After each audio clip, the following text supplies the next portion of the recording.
I'm delighted to be here with Jess Kavanagh. Hey, Jess. Hi, Noelle, Um, how are you? I'm good. I'm good. Do you want to just tell us a little bit about yourself, just as a start off? Absolutely, yeah. So I mean, the most important thing is that my middle name is Noelle. So Yay! we have Best to name. we have to start with that. So yeah, so Jess Kav is my name. I'm a singer. I'm a performer. I have been singing for many, many years, probably nearly 20 at this point professionally. And over the last couple of years, I also started to write poetry. And in particular, the wonderful Kaylin Hogan, who wrote Republic of Shame, invited me to speak at the opening of her book launch. And I performed my first poem for Girls in Blue at that particular launch. And I've continued to write since. Over lockdown, obviously, with the lack of performances and live venues and so on, I've been kind of moving into writing and kind of online performance. And I was lucky enough to write for the Irish Times magazine, in particular talking about mixed race Ireland as well, the legacy of my family and the kind of invisibility I particularly have noticed in regards to the later or the older generations of mixed race Irish people within Ireland. Um, so that's kind of where I am at the moment. And how about yourself, Noelle? Could you please introduce yourself? I was researching you today and I'm now more nervous. So yeah. Well, I'm just listening to you there, so I'm kind of here sitting as well, being nervous. Yeah, so I'm an actor and a writer. Kind of, I was an actor for many, many years, and then started to create my own work at the ripe old age of 47. And it started with writing a play about with a friend of mine, Michelle Forbes, about my experiences of tracing my birth family um, over the space of a very long time. So from there, that was in 2013, I became an activist around adoption rights in Ireland, and it hasn't stopped. I get more and more angry every year, but it does help, I think, as an activist to channel that rage somewhere. I was born in a mother and baby home way back in the 60s, and from 2002 until the end of 2019, I finally managed to get as much information as I could about my birth family. Um, and it took that long for something, that everybody takes for granted. So I suppose this couple of weeks, I just feel so kind of bowled over by the absolute catastrophe that was the Commission of Investigation report into mother and baby homes, and the absolute offensive nature of it. So I've been galvanized to talk about it and publicly again, and hope that it will, because it was so bad, that it has done us a favor as survivors in a way, because they can't parcel up the past, which is still in our present, our legacy, as you spoke about, Jess, that I hope it will bring Mhm. some much needed change around the issue of identity rights in Ireland for adopted people who were denied their birth cert, medical records, birth information, in a way that nobody else is. And also that the mass graves are exhumed, and the lives of 9,000 babies that were disappeared, dumped, not acknowledged, not given respectful burial, that something is done by that as well. And a scrapping of this report, because it is so offensive to survivors in terms of, even their testimonies weren't accurate, including my own. It just caused a level of hurt that I think you're aware of as well, Jess, aren't you, in terms Yeah. of the last couple of weeks? Yeah, it's I was thinking a lot this morning. Something came up on my Instagram feed over the last couple of days, and the trauma of systems. And just going through the system, and my personal experience was being orphaned at a young age. So my mother passed away when I was 20, and so I was still, or well, 2021, and I was still able to get orphans pension. So just the idea of kind of just walking around with like my mother's death certificate in my bag, and I'm trying to kind of go to these offices and being kind of dismissed from place to place, and being spoken to with such disrespect, and just no space being held for me whatsoever, and just how traumatic that was for me, and how so many other people who were in my position would not have been able to go through that without being like extremely traumatized by just the process of that, let Yeah. alone the trauma that has led them to that particular moment, you know. And you've talked about this as well, Noelle, in regards to your journey in trying to find your heritage and details and so on. And you know, that must have been so hard to have all of that trauma within you that you're trying to heal, that you're trying to process, and then that extra layer of red tape and administration. And you're such a shining example of it. I mean, I'm 55 years of age, so people look at me, you know what I mean? They just go in their heads, society, but mainly the government, mainly the state and the church look at it, go, that's the past, that is dealt with. And it's just the legacy is right up to present day. People are still dealing with this issue, being treated as second-class citizens, being put through all that paperwork, all that kind of shaming of you, that you have to beg for information. It's like they're trying to obliterate our past, and it's very, very hurtful. And what was lovely to come out of this report, and the absolute damage and devastation that it did inflicted on survivors, was the level of public support. There's a perception, you know, the state does this with the apology of like, oh, you know, society was responsible. Society wasn't responsible, to, you know, in the way that they're talking about. And society are behind us now, which is heartening. But, you know, you're a young woman, you know, much younger than me. So it's brilliant to hear, not brilliant to hear, it's very sad and disturbing to hear that, you know, you've been handed this legacy as well, for, you know, for an accident of birth of someone close to you. And me, I was an accident. Nobody decides where they're born or the circumstances of their birth, but to be shamed and disrespected all your life for that, it just, and I was thinking about this morning, the decisions are being made by people who have the privilege of knowing. It's not adopted people that are making these decisions, or people who have a sense of what it means to be adopted, or the long-term of legacy that you've been handed around identity.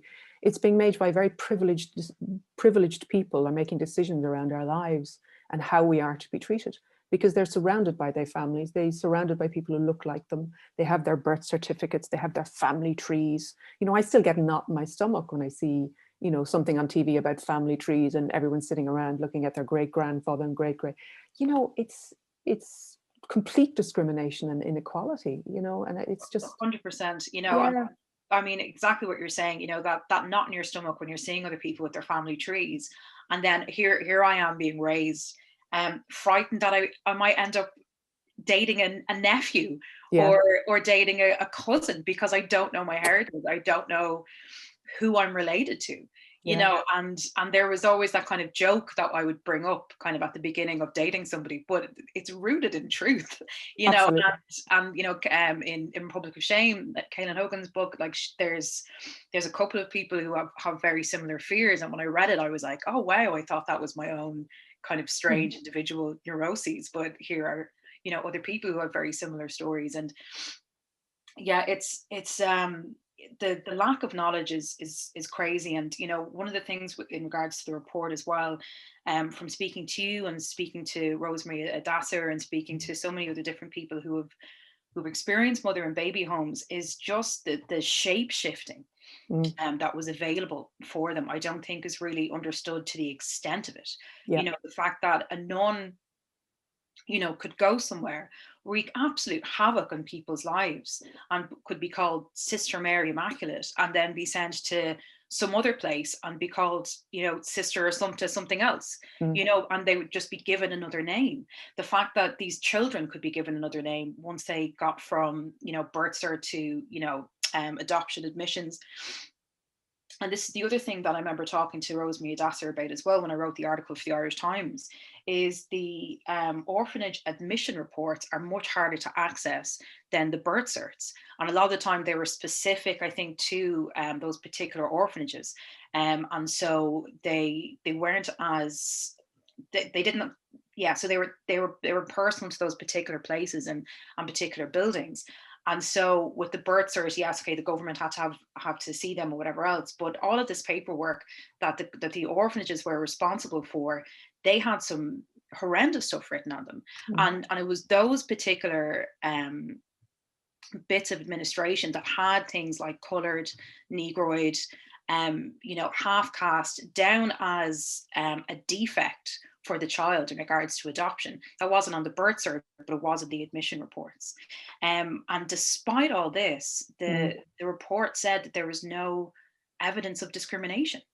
And it's just mind-boggling, you know. It's horrendous. Again, the people who compile this report, they seem to have no empathy, no sense of listening to survivors, actually listening to the testimonies, because all the evidence is there. But to come out and say those things, and I know the day it was published, I went to a webinar with the minister and with the Taoiseach, and like 500 people were on there waiting for the report to be published that day. We hadn't seen it. There were people who had copies of it in the Dáil and everywhere else. We hadn't been given it. We had to wait until 3 o'clock and go online.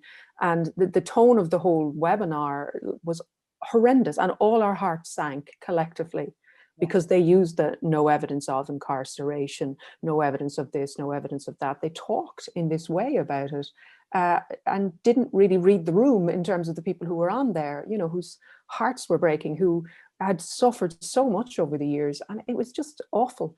So when the report came, in a way, I was like, I'm not surprised by this, but the arrogance, insensitivity, they had one job: to write our stories. They were supposedly recorded them, and apparently the recordings are destroyed now. I read this morning. I met the confidential committee. Some people met the Commission of Investigation, but all they had to do was write what we said. It's not that hard, really, if you're listening, but they didn't. They destroyed people's testimonies. They took them out of context. They cut and pasted. They took the first person out of it. It was a mother and baby home resident person, a woman. Why the hell would you do that to people? So that there's just this collective not listening to survivors and completely re-traumatizing them. And it just beggars belief, you know, after waiting 5 years for this. But it's interesting what you were saying about documentation. Like when I eventually got bits of paper from TUSLA, some of my file, was seeing the word illegitimate for the first time, you know, really, you know, there was something about it. It was like, and I know the word was abolished, but it really hits hard, you know. But I don't know whether you find this or not. Did you find yourself, because you've obviously done a lot of research and tried to track, that you turn yourself into like a private investigator? You know, that's what I felt like, and so many adopted people and people associated with the issue. I've been lucky that I was supported by Caelan. You know, Caelan brought me to the GRO, and so that made it a lot easier, you know. And my particular experience of it was the second time that I saw my mother's birth cert. The first time I saw my mother's birth cert, I saw her biological mother's name, and I was like, oh, O'Neill, that's really interesting. O'Neill is, you know, my mom's maternal name, you know. And I kind of looked at her, and she looked at me as in like, are you tick? Like, you know, and I was like, am I missing something? You know, and then she was like, what's that short for? And I was like, I don't know. And she's, you know, I was about 12, I think, when this happened. And then I found out that K was the name. So mom was like, K, as in Auntie K. And I was like, Auntie K is your mom? What? You know, and so this is how I found out that my great aunt, my very, very overly affectionate great aunt, who I loved very, very much, who lived in London, was actually my biological grandmother. And so that was the first time that I saw my mom's birth cert, which is, you know, notable to say the least. And then when I went to the GRO with Caelan, I found it again and tried to find more details in regards to kind of where she was born. And we found out that she was born in Castlepollard, which was called one of the good ones, you know. So I think, you know, from my understanding of what one of the good ones meant is that you were being taken home. So you'd go there, you know, for your pregnancy, but the people there knew that you'd be taken home. So maybe that there wasn't as much abuse, but I mean, there's other testimonies that say very, very different. So, you know, to see that there. And then I remember Caelan turning around to me and kind of saying like, oh, actually, I have photos. And she had these photos in her phone. Immediately, she just started kind of going through them. And I started to see this building where my grandmother would have been, where she would have been pregnant with my mom. And it was just so, I mean, the only word I can think of is triggering. It was just like this deep sense of dread and fear and loneliness just like overwhelmed me, looking at these photos, knowing that this is where my grandmother was placed as a young woman who was, you know, studying to be a nurse, who was, you know, possibly fell in love with this guy, you know. And this is the other thing about when we talk about these relationships. A lot of the time, these relationships are considered flings, or they're considered, you know, I don't know, not romantic. Let's Yeah. just, you know, and we have no idea what kind of relationships these were. There could have been so much love. Yeah. And I think we've talked about this before. And, you know, there's something really sad and really demeaning to people who are products of these relationships to say there is no love in those unions. And of course, there has absolutely been assault, and there's been other ways in which a lot of women became pregnant. I hate that term, women becoming pregnant, you know, magically. But, you know, obviously I want to acknowledge that those are also a part of these narratives. But there's also love in these narratives too. Absolutely. And I Love, feel like, passion, romance, you know. yeah, I remember someone saying that. It was actually a man I met at a conference, an adult adoptee, and he was saying that, you know, the perception is like, oh, it was a fling, or it was this, it was that. And he was like, you know, there was always love or passion. You know, there could have been in those situations as well. And he said, I always say to people who aren't adopted, who are married and have kids, and go, so you had to make a decision to have kids. So you were going at it to have kids, basically. He said, sure, where's the romance in that? You know, my birth parents were off having a great time. I'm the result of it. They weren't planning it. It was just, whoa, you know, loads of a yeah, yeah, great night out or whatever. And I've always thought of that. And he said it keeps him going in a way, you know what I mean? When you know, sometimes people say the wrong thing or insensitive, you know what I mean? But the effect of that, because in terms of my birth father, actually, I only eventually found him at the end of 2019 by going down the DNA route. But when I started searching in 2002, a nun who's anybody from Besborough knows, decided to obliterate his details and say that they didn't exist. So from 2002 until 2017, when someone eventually rang me to go, oh, actually, we do have them, but we're not going to give them to you for 2.5 years, then we'll write to him. You know, it left me with many years of wondering what were the circumstances of my conception. You know what I mean? It brings an anxiety, and it's that thing when information is denied to you, or you have possible information and it's a little bit skewed or whatever, you go to the bad place, you know, you think something terrible. That wasn't what happened. Thankfully, I now know that. But, you know, even though that's talking to birth family and stuff, that there was romance, there was love there, there was passion. But to have all those years of thinking that perhaps it might be something else because of what that woman wrote, that nun wrote very deliberately, is appalling. And I think, what kind of woman, you know, this religious person sat down and did that, knowing full well that my birth mother had actually passed away, so there was no chance of meeting her. She'd passed away 9 years to my starting the tracing. But to deliberately traumatize somebody, or perhaps create an anxiety in somebody, where does that come from? You know, I just think from religious people, in the same way, you know, dumping babies not in a mass grave and not giving them respectful burial, or the rituals around burial.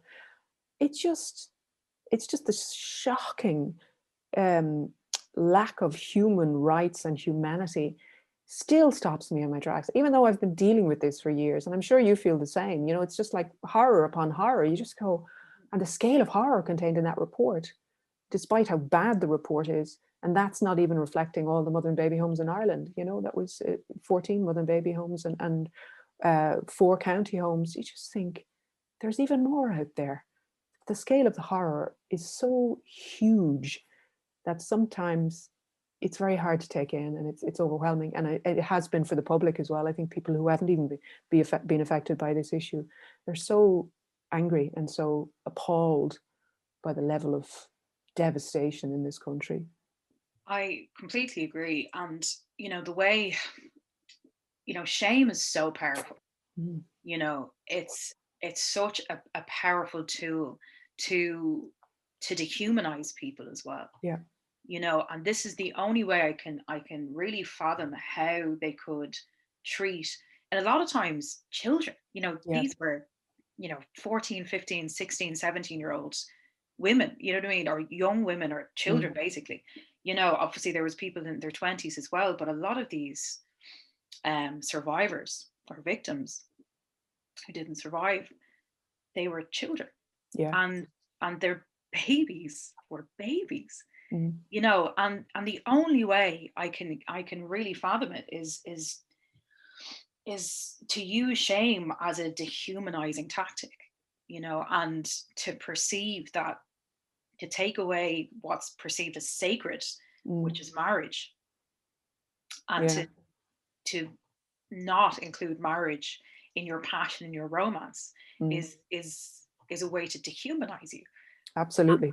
It's mind-boggling, but you know, Mm. we see it now, and you know, we see it now in direct provision. You know, we see the way, you know, the fact that refugee has become migrant. You know, the Mm. way the fact that these languages change in order to put more autonomy on the people who are coming here. You know, they're not seeking refuge anymore, they're coming here on their own volition, and now we're going to call them migrants instead. So we can add this level of dehumanization to it because they're coming here. We don't have the system for them. We can't Yeah. manage it. You know, and there's, you know, the words that they use, you know, like in the mother and baby homes, like penitent and feeble-minded, Mm. you know, and ways to kind of maintain this hierarchy, Mm. um and using shame and using morality to do it is, it's just frightening, and it's frightening that it's a part of how how people can function, you know. Yeah, the shame is very, very powerful. And I think, you know, I didn't feel ashamed of where I came from. I grew up in a family where I wasn't made to feel ashamed. Society did at times. Growing up in the 80s, it was still a very, very shameful thing Yeah. to have been born in a mother and baby home. And the general consensus was from the religious orders and everywhere else that you were destined to screw up your life. Bad blood will out. And I never felt that shame again until I became an activist, until I started to look for my birth information. There was this shame put upon me, you know, and a silencing of me going, oh no, leave the past alone, move on, nothing going on here, off you go. And I felt ashamed. And I was, you know, a woman in my 50s, 40s, you know, all the way through my 40s. I felt ashamed and it was horrible. And I did a co-presented an event in the Sugar Club a couple of years, about 2 years ago. And Una Mullally was on the panel. It was actually an incredibly empowering night about menopause, but Una Mullally was on the panel. And she talked about shame and the difference between shame and guilt.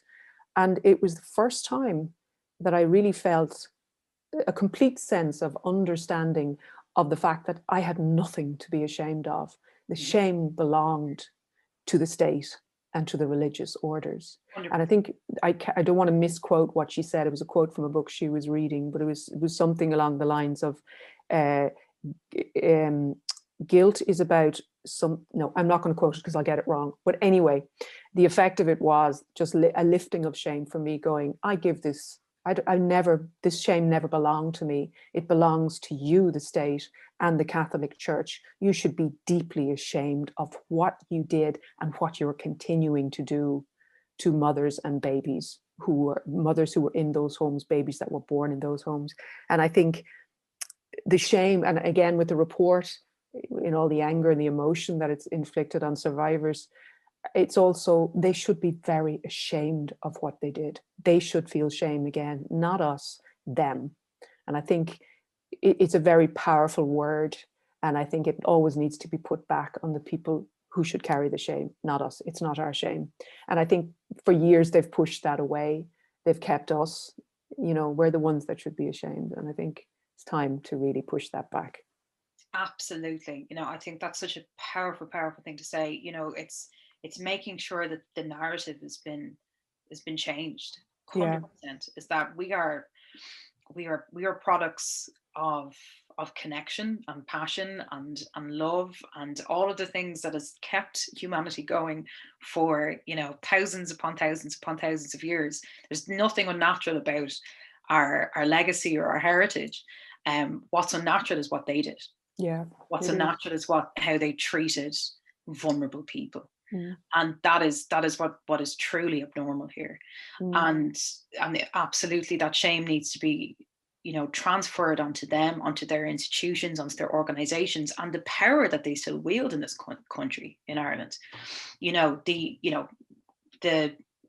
what we called in college the ideological state apparatuses, like schools and hospitals and so on. I mean, like all of that Catholic residue, that Catholic hangover within our culture is still there, It is, and it absolutely is. And church and state are still connected. And I think people forget that. Because when I started activism, in the same way when I started tracing, I was very naive. And I went in and spoke to politicians and senators and everything else trying to raise this issue. And one politician said to me, she said, don't underestimate the seam of Catholicism going through Irish politics. Yeah. And I was like, no, really? She was absolutely right. There's a protection of the Catholic Church, and it's still going on. And we think we've moved so far forward of marriage equality and repealing the eighth, but there's still this absolute fog of Catholicism waiting to push us back again. And so far, it's always been focused on us as these broken people turning up with their sins all over them, looking for their rights. But it's frightening. And it was a real wake-up call for me, just going, there is no separation between church and state. And the collusion between the Catholic Church and the Irish state hasn't yet been fully acknowledged. And it's kind of still there. Why is there no criminal investigations? Why did they still have files? Though they say they've given them all. Why are they allowed to destroy files? Why are they completely arrogant and unapologetic for the absolute horror that they've inflicted on people and continue to inflict? It's just...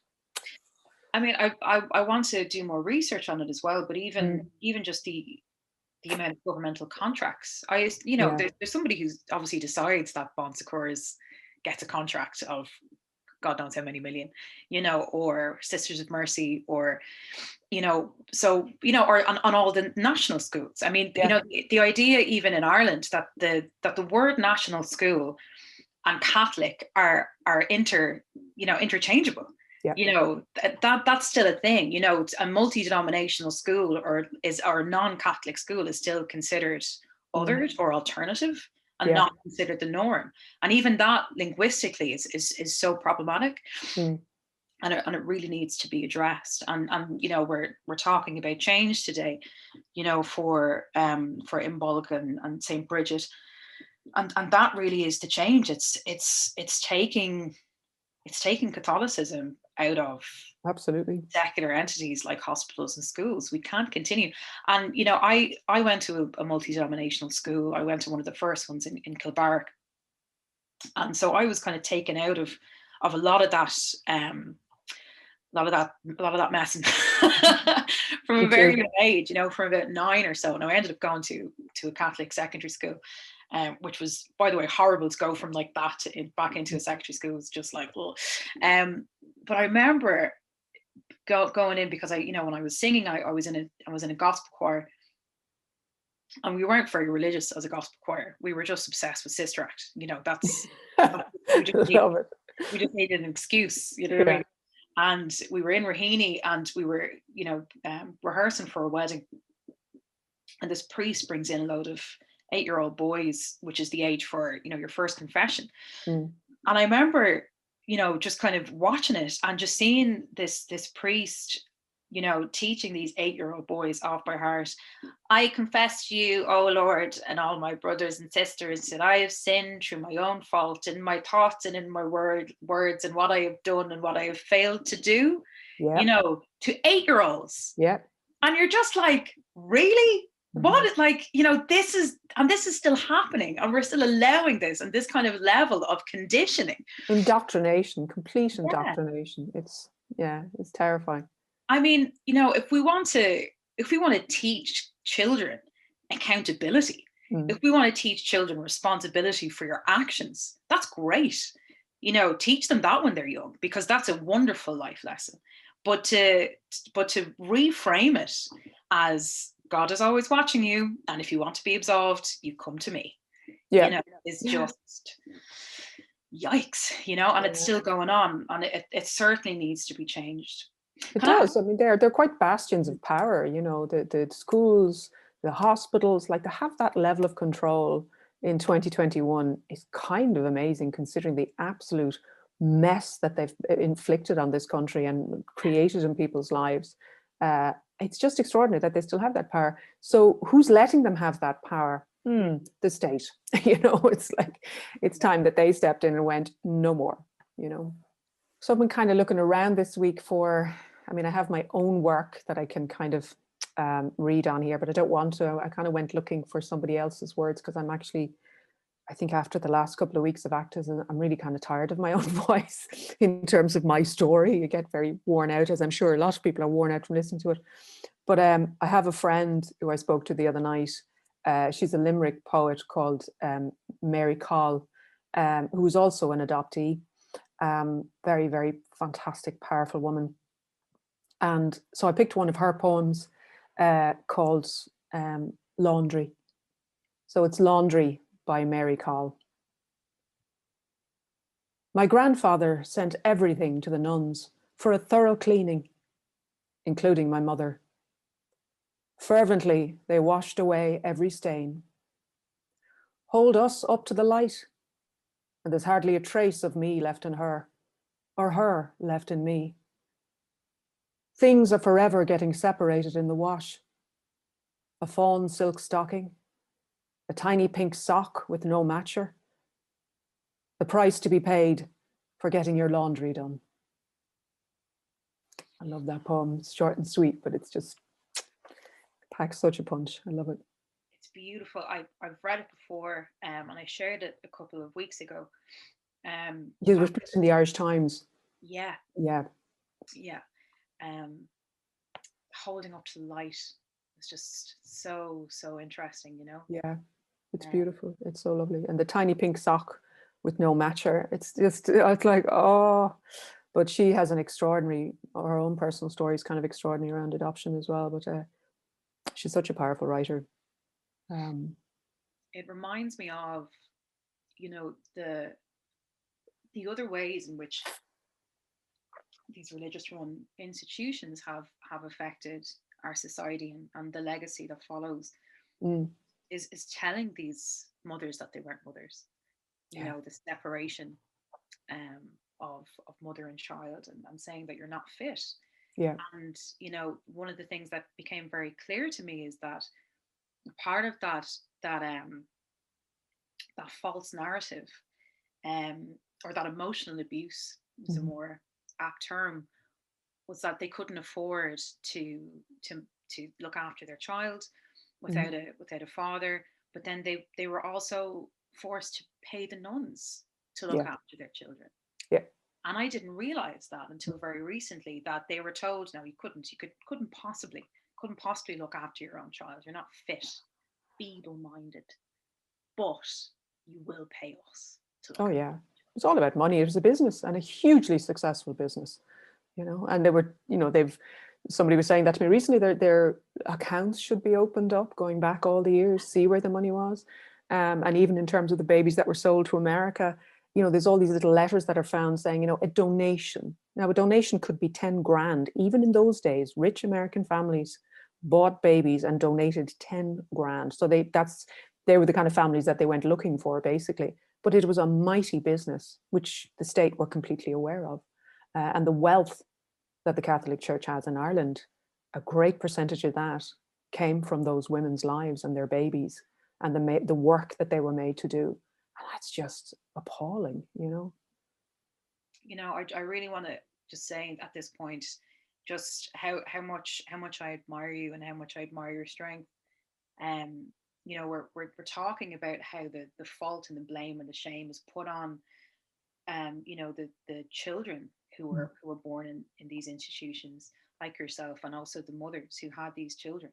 Yeah. And like, what a weight to carry, what a weight. And I'm thinking of, on Trio, which is what I studied in college, or studied in school, which is an amazing play. And I've always wanted to look at it actually and adapt it.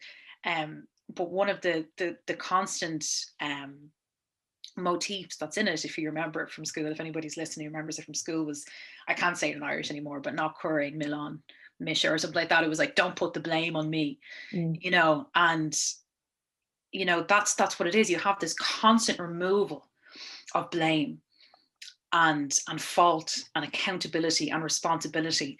And it lies on the most vulnerable. It lies on the mother and it lies on the child. Yeah. And it lies on me. I feel it even. It's I the feel it. intergenerational trauma. We were talking about that the other day. It goes deep. It really goes deep. And, I was very lucky to be a part of the healing circle of women a couple of days ago. And a holistic speaker was talking, and she was saying that there's a time, where the mother is pregnant with the child, and the fetus is then beginning to make ovaries. So there's a point where me, who will become, so the ovary that will make me, my mother and my grandmother are all one. At one point, we're all one particular unit, and she talks about this in regards to intergenerational trauma and, genetic kind of conditioning and genetic messaging and all this kind of stuff. And, and that there's it's an interesting way of looking at it, I think, but also from the other perspective of just knowing or the lack of knowing and all of those fears and trauma, I guess is the only other term, and how it's passed on, and you feel like you carry it, and then it's up to us again to process it and to put it onto the rightful owner of the blame and the fault. But it's funny, you saying those actually lifted, what you just said there just really lifted my heart. Because you're such a strong speaker, so articulate, and just full of rage and wonderful things and able to articulate, but also caffeine. Say that again. And caffeine. And caffeine, whatever, it's working. But also just what you said, I realized that no matter what they do, you cannot argue with DNA. You cannot argue with those connections. You cannot take away the fact that we were born from those mothers, that those mothers carried us. No matter all of their best efforts, we are still connected, and we always will be. That they cannot take away from us. It's there. They can dodge the paperwork, they can redact things, but that pull, that chemistry, that nature will always be there.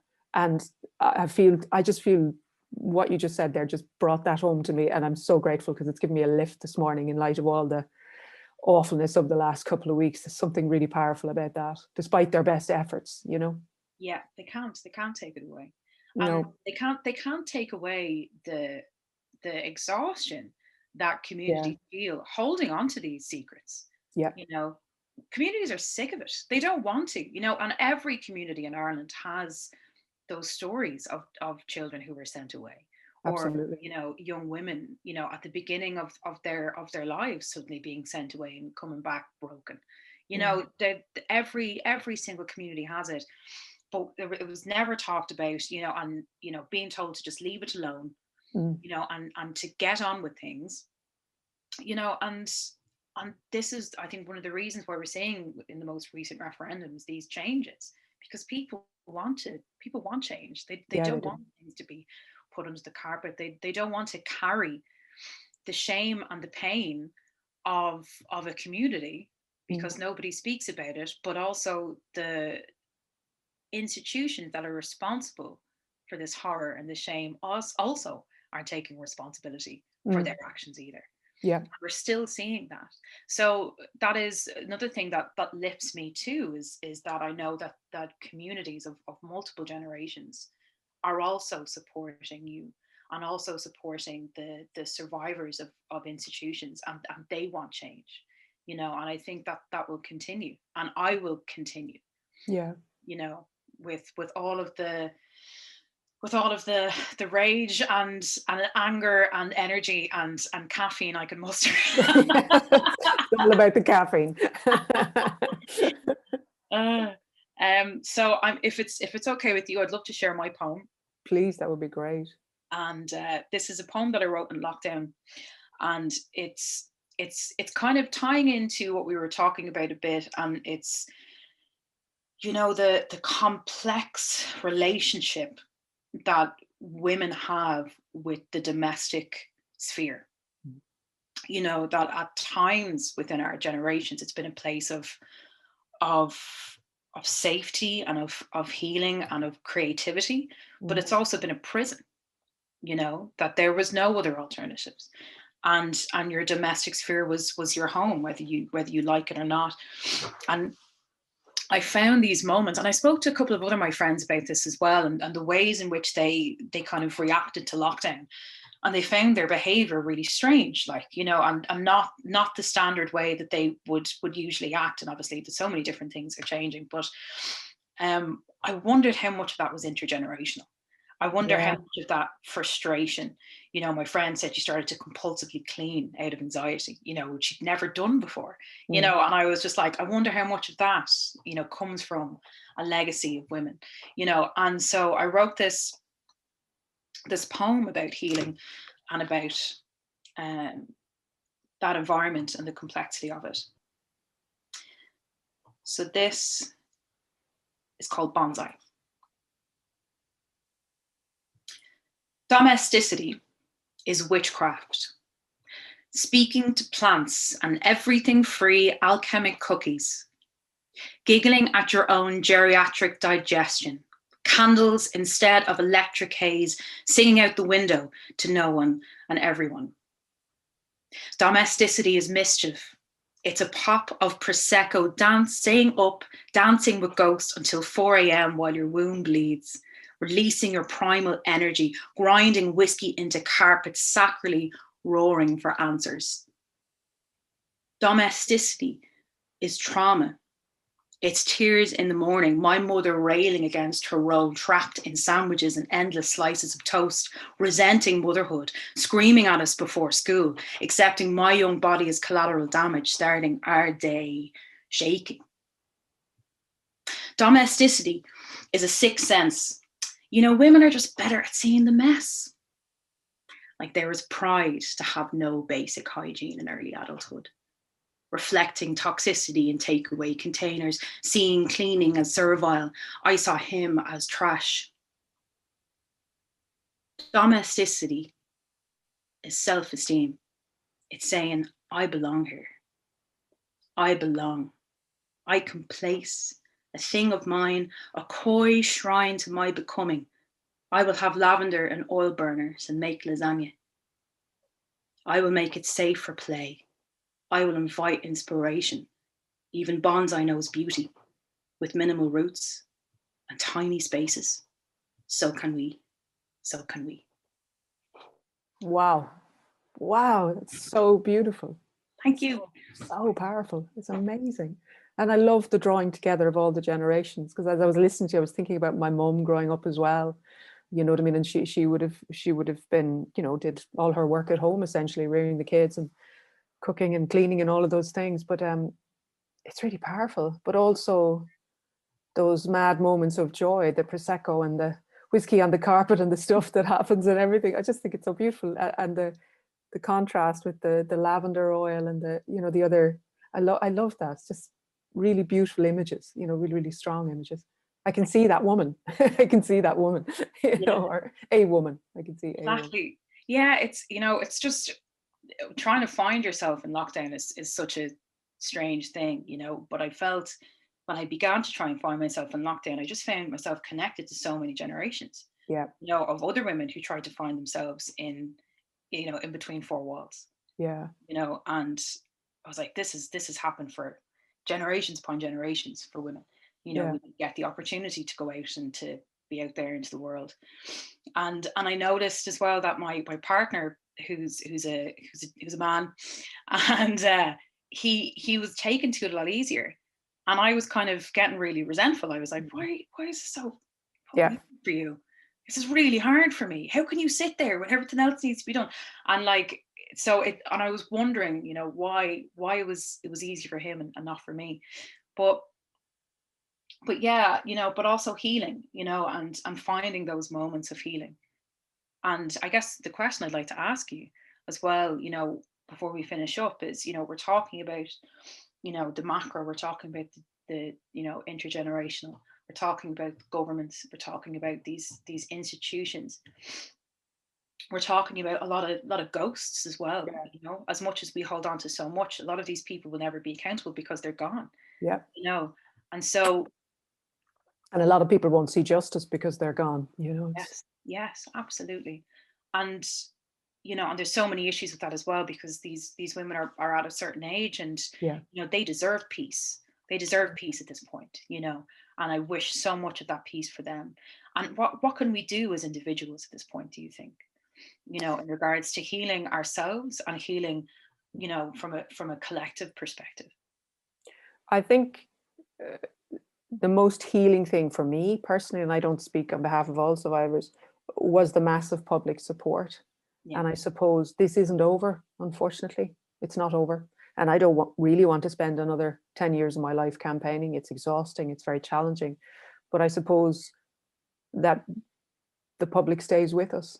The people keep us in their hearts, keep moving forward with us in the fight for justice, and that it will cut down the amount of time that we have to keep fighting. It's terrible to think that we may have to launch another campaign to respond to this report, to get it taken away, get it destroyed, basically. But we need that support, and it's heartening. I've had hundreds of messages from people over the last couple of weeks, some adopted, some not adopted, but just support. And we did it with Repeal the Seal campaign when they tried to seal the records for 30 years, the breaking the Dáil server, all of those things with so many emails, phone calls, letters. We still need it. We still need it. We're not there. And that's what I hope for, is that this society stays with us and supports us and helps us in this fight, because we've been fighting for too long on our own. And I think I just want them to hold us in their arms and keep pushing us along, because we need it. We need it. Yeah. It's a term that I hear more commonly now, and I love it, is to hold space. Yeah. And I've used that term in my poetry as well. And it's so important to be able to hold space and to learn what that means. And I've had friends kind of go like, what does that mean? I'm like, well, it's not trying to, it's just listening. Yeah. And holding a space for somebody while they speak of difficult things. Yeah. And I think we're learning as a collective, we're learning as a community to do that. We are, and starting to reach out to people as well. Like, I asked a lot of friends that if you know anyone who's adopted or was a birth mother, or you suspect, give them time, give them space to have a conversation about it, because they probably will need it at this particular time in light of the report. And it's about that space. It's so important. It really is. I've learned sometimes when my partner or friends are, asking me if I'm going through a rough time, they're like, is there anything I can do? I've just started to reply, like, just be kind to me. Yeah. And compassion is just such a big thing, and listening. Yeah. And you want to help in some way, and sometimes your friend being like, I'm so angry for you, I'm going to go down to the Dáil, and I'm going to, or I have a friend of mine who contacted me recently when they saw the New York Times article, and they were like, I'm so angry for you, I'm going to find your dad, and I'm going to find your granddad like tomorrow. And I'm like, you do that. You know what I mean? But and I love that. I love having that energy amongst my friends and my support group. But also, like, just compassion, like, is just absolutely, and listening, and just do you know what you should do? Yeah. You go, I can't do anything anymore, I'm very tired, leave me alone, just listen and let me vent, let me rant about this. Yeah. And feed me. Yes, lots of food and coffee, preferably. Yeah.